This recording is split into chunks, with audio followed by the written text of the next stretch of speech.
오늘 이 시간 우리에게 주시는 하나님 말씀은 신약성경 누가복음 18장 말씀입니다.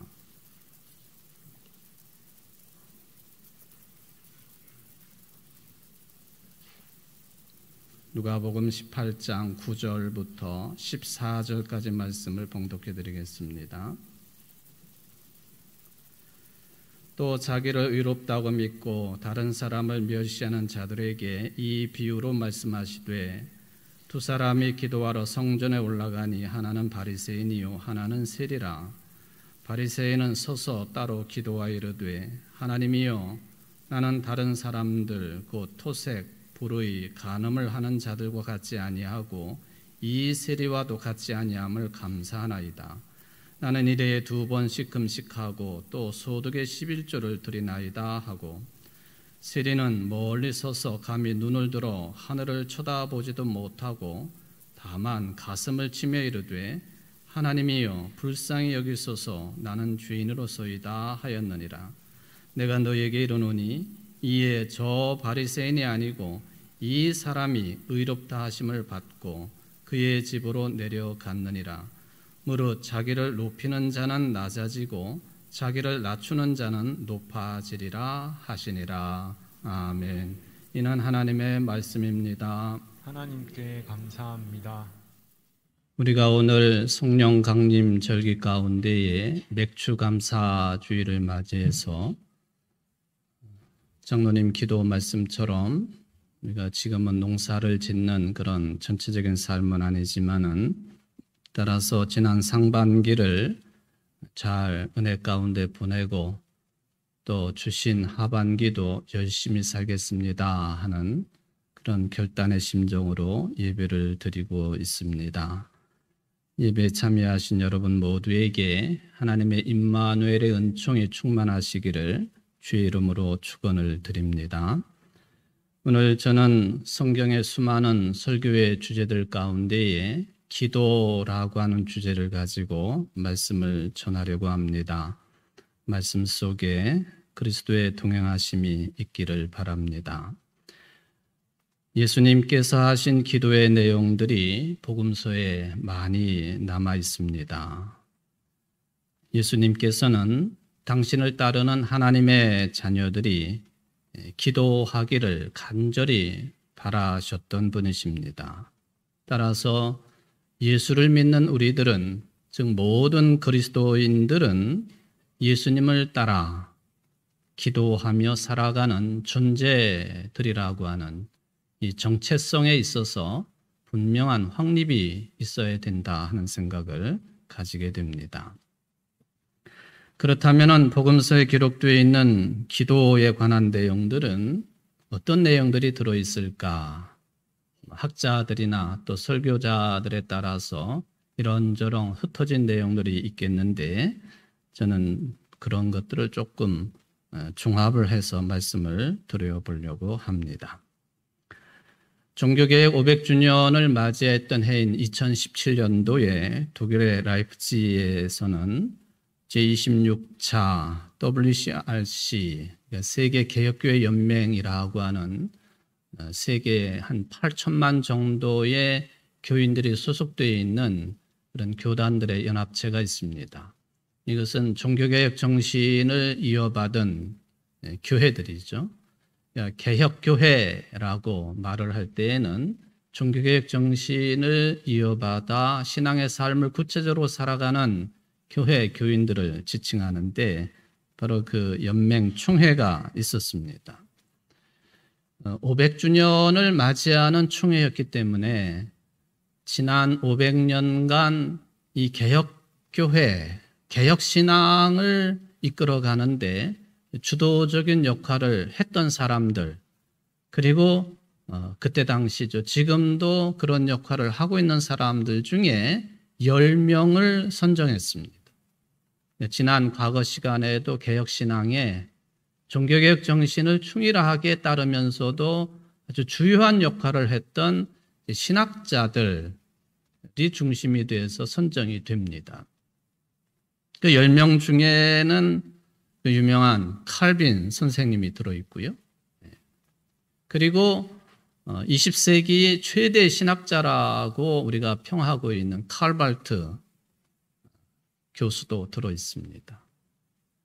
그리고 우리가 마르틴 루터보다도 100년 앞서서 체코를 중심으로 종교개혁 운동을 이미 시작을 했던 그런 얀 후스라고 하는 사람이 있는데, 이 얀 후스의 종교개혁 정신을 그대로 물려받아 가지고 이제 열심히 신학자로서 최근에 활동을 했던 얀 말리치 로흐만 교수도 거기에 포함이 됐습니다.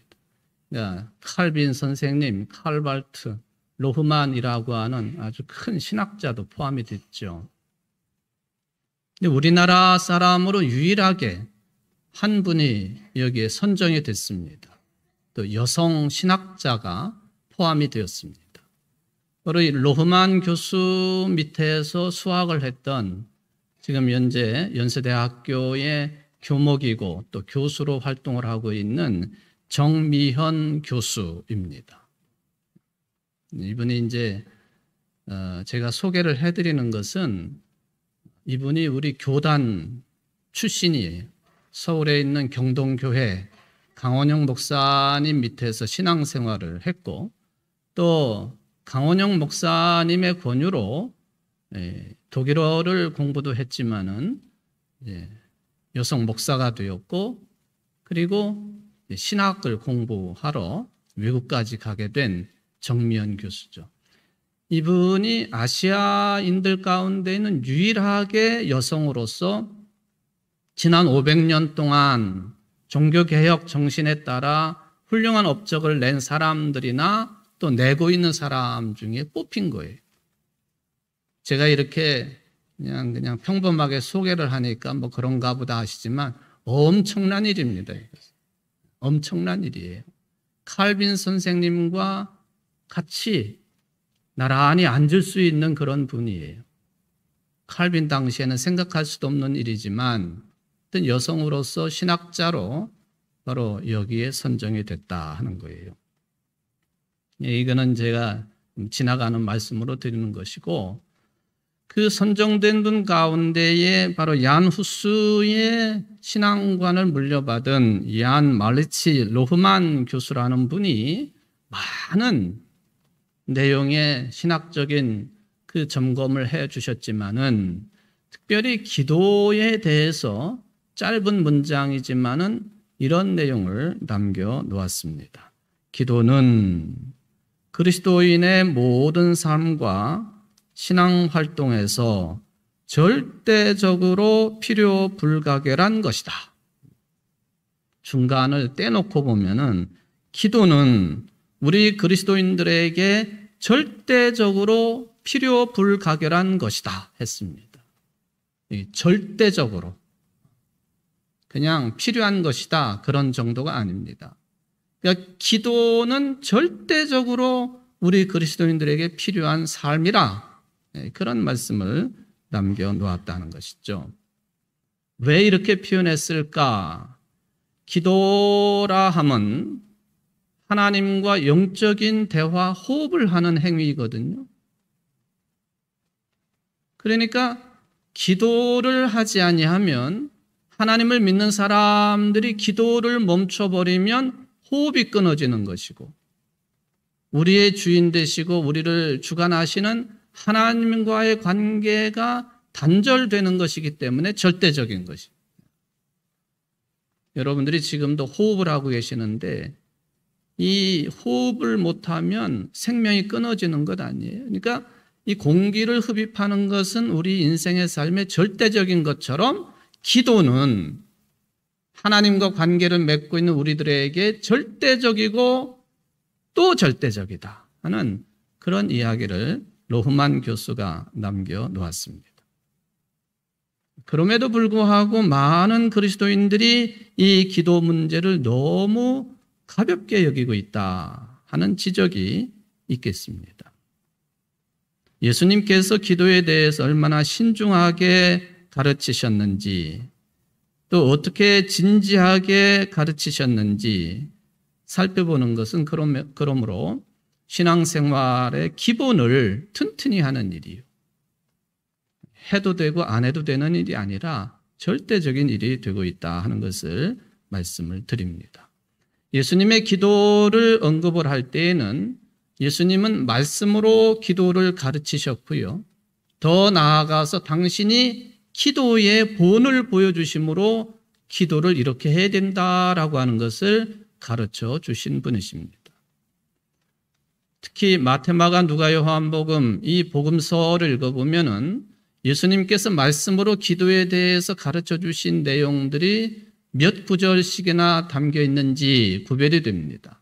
마태복음에 보면은 33구절, 마가복음에는 29구절, 그리고 요한복음에는 8구절, 누가복음에는 36구절. 그러니까 기도에 대해서 누가복음이 더 많은 기록을 남겨놓았다 그런 뜻입니다. 누가복음의 제2편인 사도행전인데 사도행전도 그래서 기도에 대해서 많은 내용이 있습니다. 그 중에 가장 핵심적인 것이 예수님이 승천하시고 120명의 믿는 자들이 오순절 때에 마가의 다락방에 모여서 한 일은 기도밖에 할 것이 없었습니다. 기도만 해야 됐습니다. 그때 성령께서 강림하셔서 그 자리가 초대교회, 예루살렘 교회의 그 장이 되었다. 누가복음 사도행전에 이렇게 기도를 강조를 합니다. 말씀으로 기도를 가르쳐 주신 내용에 대한 구절, 106구절이 그런 내용들이라는 것이죠. 또 살펴보면 예수님이 기도로 본을 보여주셨다라는 것에 대한 기록도 남아있는데 마태복음에 5번, 마가복음에 4번, 요한복음에 3번, 역시 누가복음에는 11번씩이나 예수님이 기도로 제자들에게, 따르는 자들에게 본을 보여주신 내용들이 기록이 되어 있습니다. 말씀을 통해서 기도를 가르쳐 주시고 또 직접 기도하시는 모습을 통해서 기도를 안내해 주신 예수님이시다 하는 것이죠. 이런 예수님의 말씀과 행위를 통해서 기도라고 하는 것이 뭐냐 하는 것을 그저 쉽게 정리를 해보면 로흐만 교수가 절대적인 일이다라고 했는데요. 기도라고 하는 것은 예수님의 이름으로 필요한 것을 하나님께 간청하는 일, 간구하는 일, 바라는 것. 예수님의 이름으로 하나님께 우리의 필요를 간구하는 것.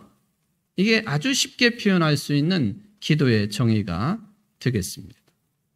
제가 오늘 드리고 싶은 말씀은 그런 정의에 관한 내용은 아닙니다.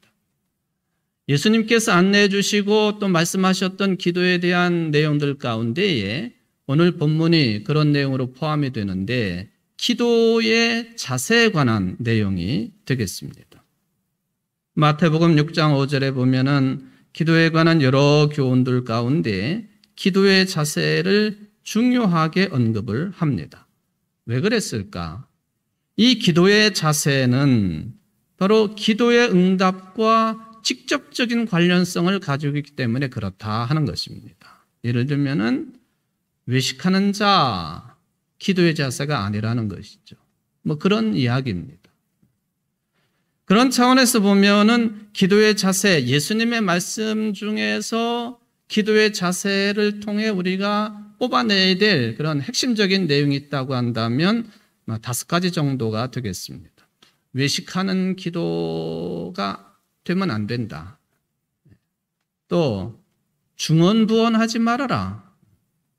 같은 말을 자꾸 반복하지 말아라. 쉽게 말하면 쓸데없는 내용으로 기도 내용 삼지 말아라. 이게 중언부언하지 말라는 거예요. 믿음을 가지고 기도해라. 4번째, 낙심하지 말고 지속적으로 기도해라. 5번째, 겸손하게 회개하는 마음으로 기도해라. 이 4번째, 5번째가 오늘 제가 누가복음 18장 본문 말씀을 선택을 했지만 누가복음 18장 1절부터 8절까지가 낙심하지 말고 지속적으로 해야 하는 것이 기도라고 하는 것을 안내해 주고 있는 내용이고, 오늘 본문은 우리들이 알고 있는 것처럼 기도할 때에 겸손한 자세를 가져야 된다. 또 회개하는 태도가 꼭 필요하다. 이게 이제 오늘 본문을 통해서 확인할 수 있는 그런 내용이 되겠습니다. 성전에 기도하러 두 사람이 올라갔습니다. 한 사람은 바리새인이고 한 사람은 세리 주인이었습니다. 제가 길게 이 부분은 설명드리지 않겠습니다. 세리가 했던 기도를 좀 바라볼 필요가 있겠습니다. 그는 기도하고 있는 바리새인 근처에 오지도 못하고 멀리 서서 그리고 눈을 들어 하늘도 쳐다보지 못하고 기도했습니다. 기가 죽은 것이죠. 가슴을 치면서 이렇게 기도를 합니다. 하나님이여, 불쌍히 여기소서. 나는 죄인입니다. 짧은 내용이에요.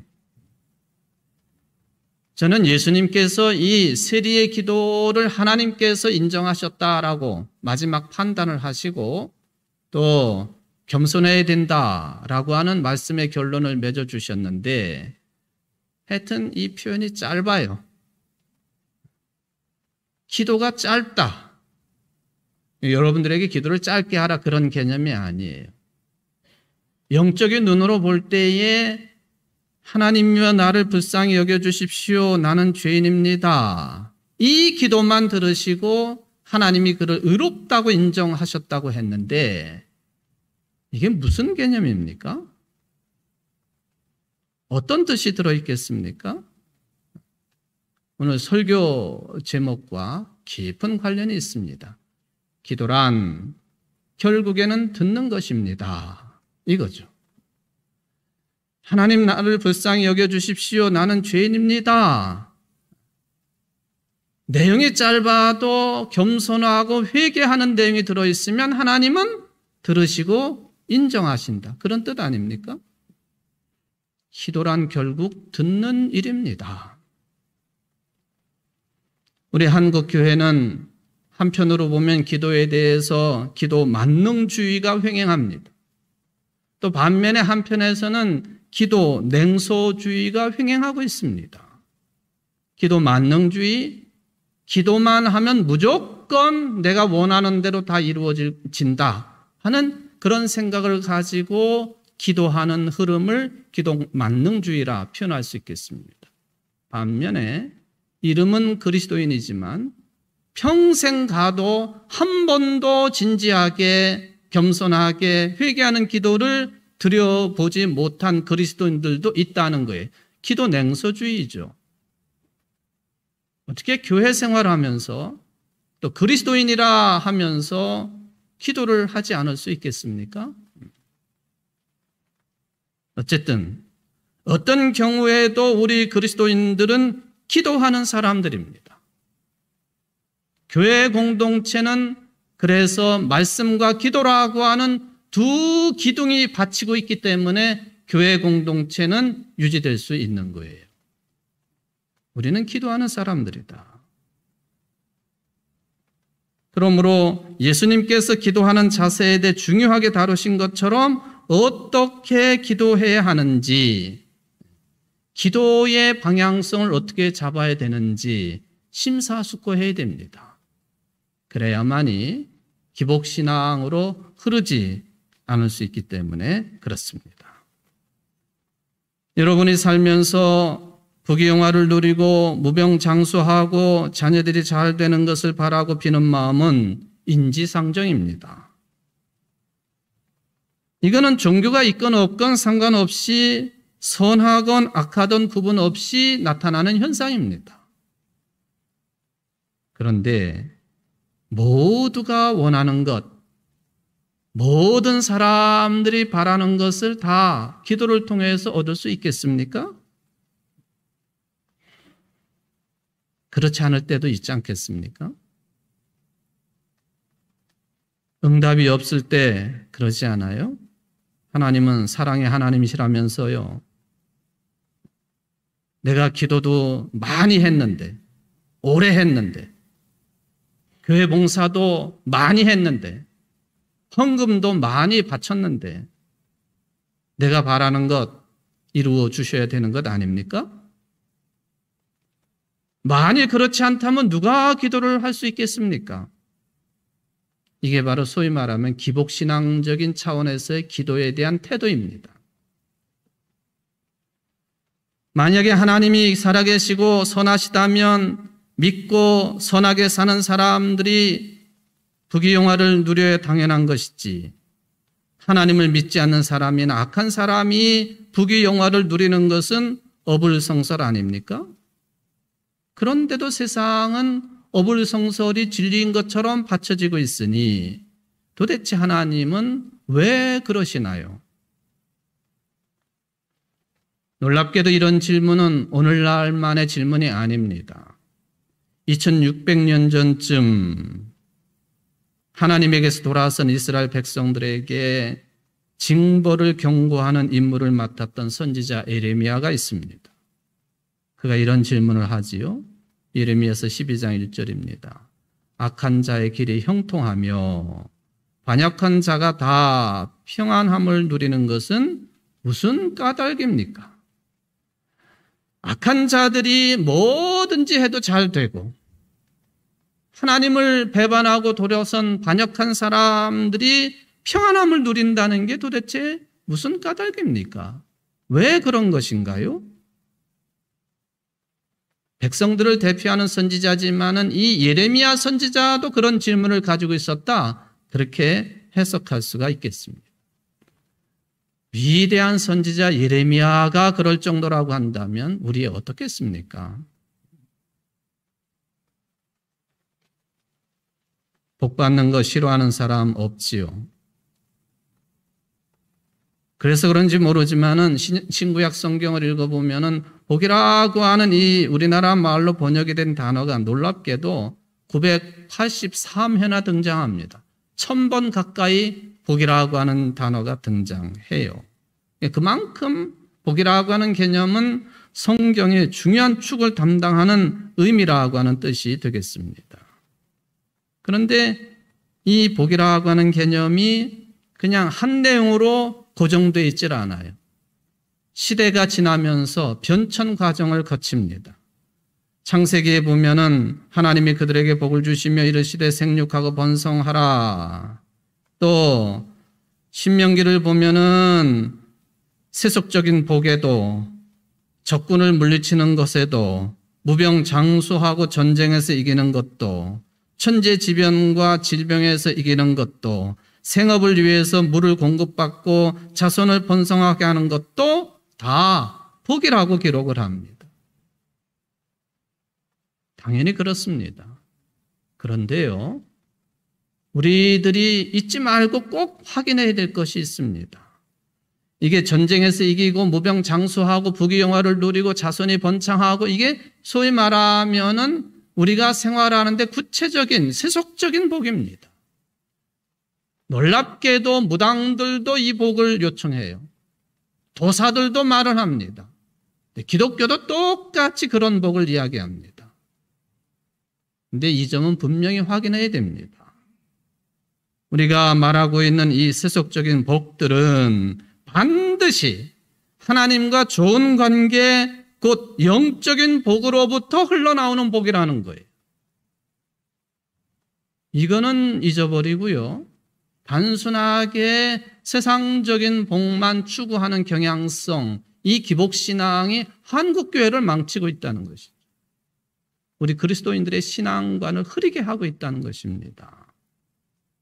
시편 1편에서 말씀하시지 않습니까? 복 있는 사람은 오직 여호와의 율법을 즐거워하여 그 율법을 주야로 묵상하는 자다.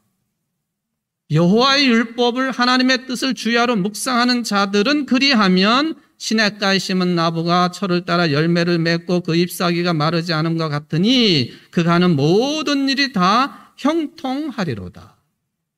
분명한 우선순위가 있다는 것이. 쉽게 말하면 하나님과 바르고 좋은 관계를 유지하는 영적인 복이 우선이라는 거예요.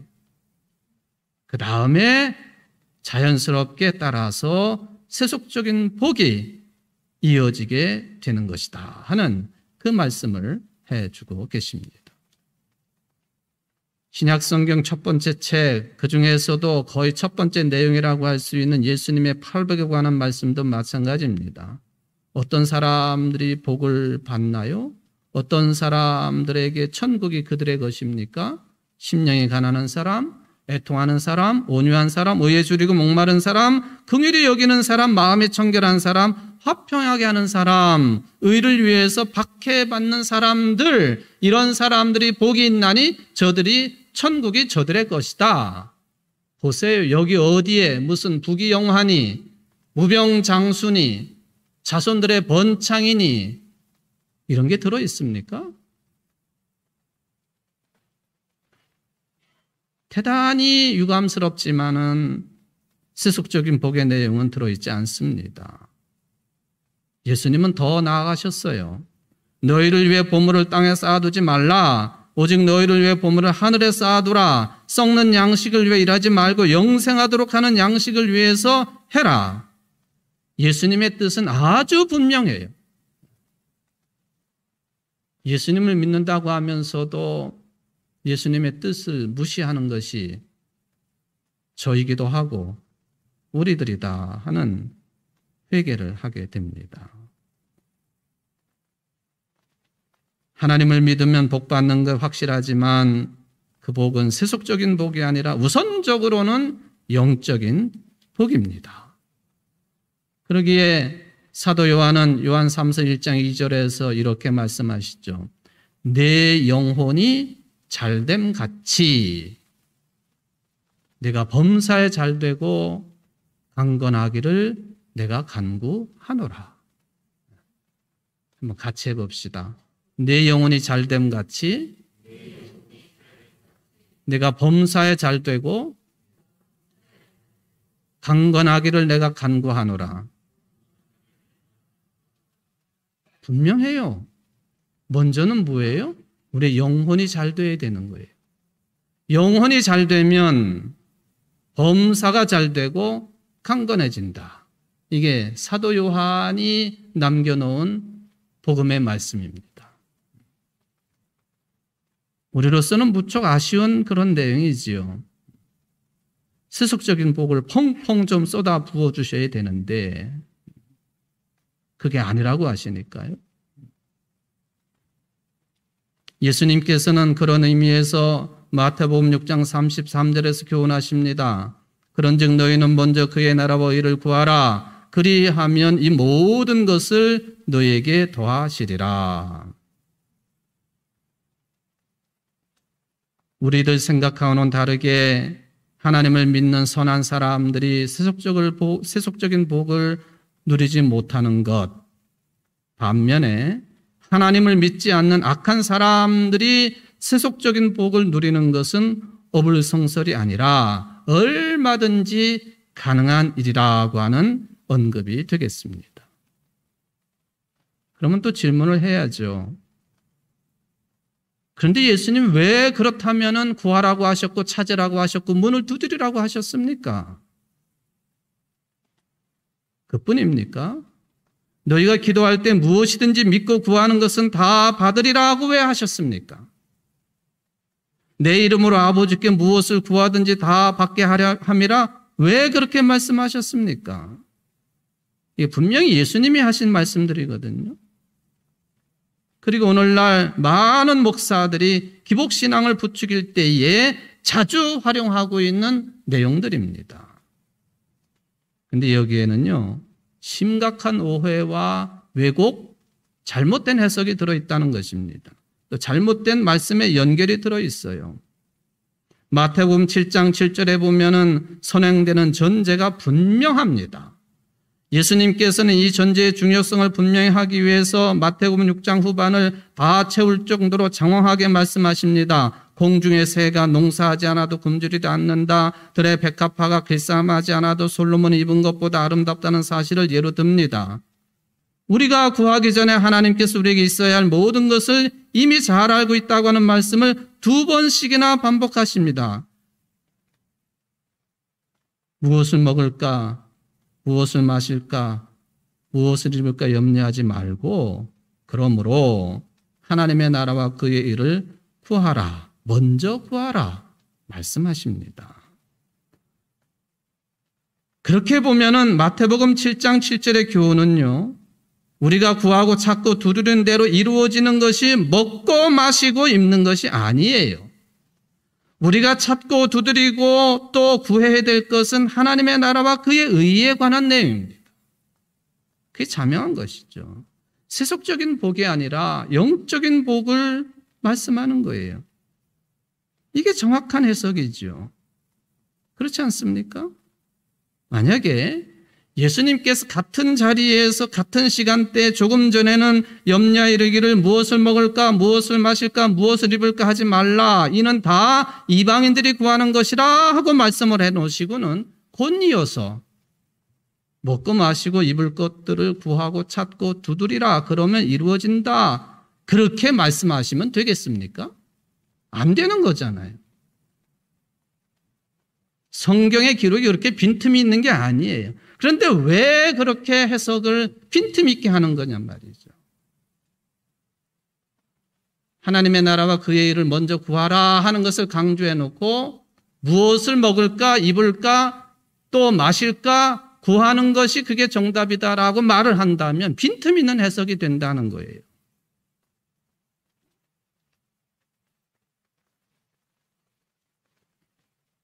요즘에 리처드 도킨스라고 하는 이 영국의 진화생물학자이고 동물 행동학자입니다만 본업이 그건데요. 이분은 무신론 운동의 신봉자고 그리고 전투적으로 무신론을 주창하는 사람이에요. 그리고 상당한 영향을 끼치고 있습니다. 이 사람이 만들어진 신이라고 하는 책, 제가 여러 번 여러분들에게 소개를 했는데요. 여기에 어떤 실험 결과를 실어 놓았습니다.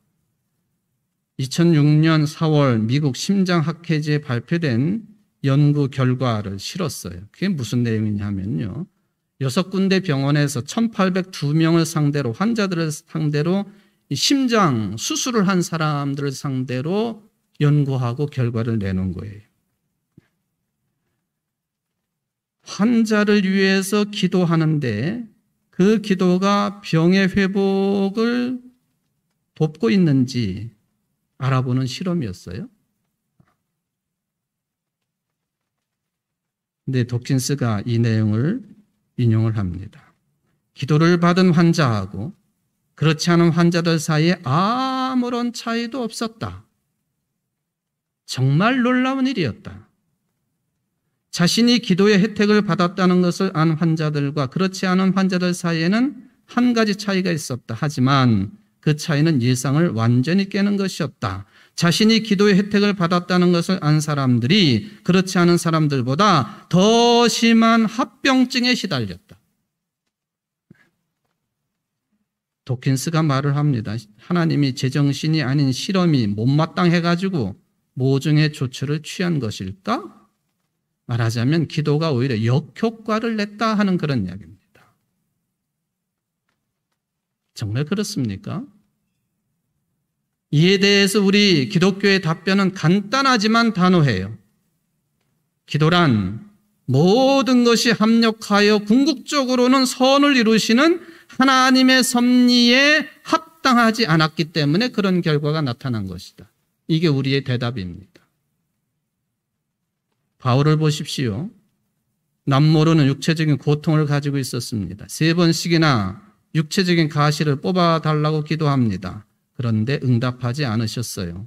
그러자 바울이 말을 합니다. 이것은 나의 기도에 응답이 없는 것은 나를 쳐서 너무 자만하지 않게 하려 하심이라. 합력하여 선을 이루게 한다라는 게 무슨 뜻입니까? 바울이 답변을 합니다. 그래요.